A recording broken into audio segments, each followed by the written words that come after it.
So upcoming campaigns will be around male mental health. We've got some stuff hopefully coming up about Prevent in about April, end of March hopefully. And alongside that, obviously, we'll be working on our priority campaign this semester about boycotting the National Student Survey, which is quite exciting. And I'm hoping to do a lot of stuff around sort of policy papers and things like that this semester.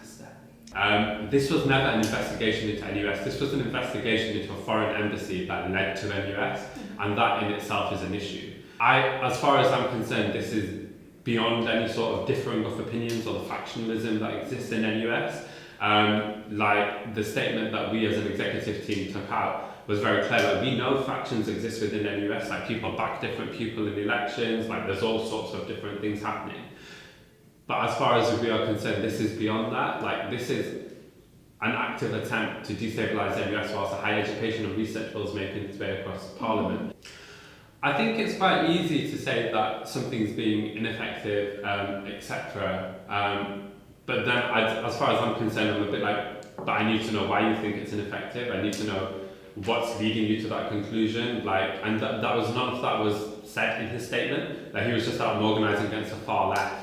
And then I'm a bit like, but everyone considers everyone involved in NUS to be far left. So where are you? Like, it's easy to paint yourself as a moderate.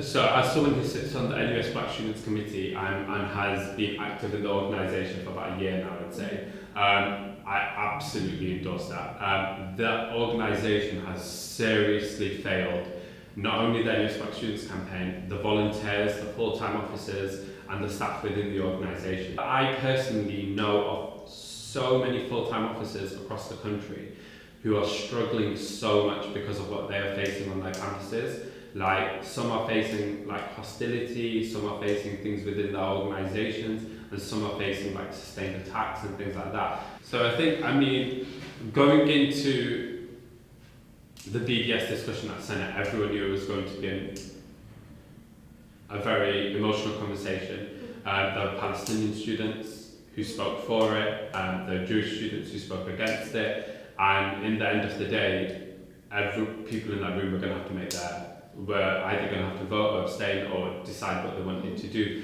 I have no control over the democratic processes of Senate. And again, my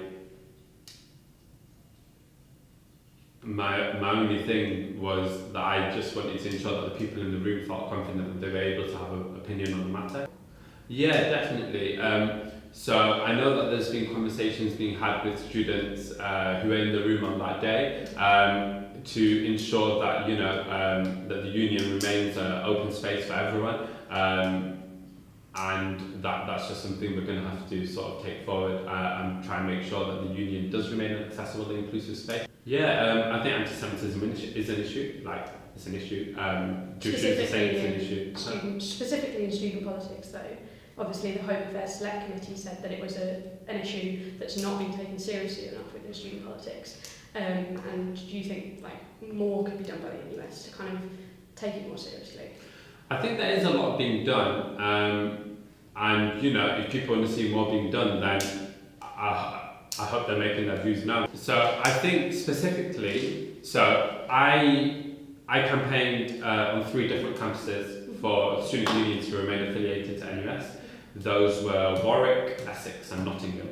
On all 3 campuses I went on, literally no one, so many people on those campuses knew NUS as nothing more than a discount card. For NUS to change, for years it's had this sort of top-down approach, and it does need to go bottom-up, and we need like way more engagement than we already have with NUS, because it can't continue to be what so many people have rightfully criticised it for being, which is just sort of being like a conveyor belt of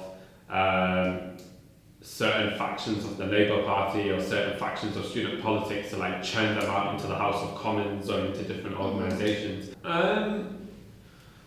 So I think there is a lot of work being done on issues that affect all students, and I don't know. Is there a better way of communicating that to students, perhaps? I think the communications is a big issue. I think NUS definitely needs to look at potentially more ways to like reach out to more students.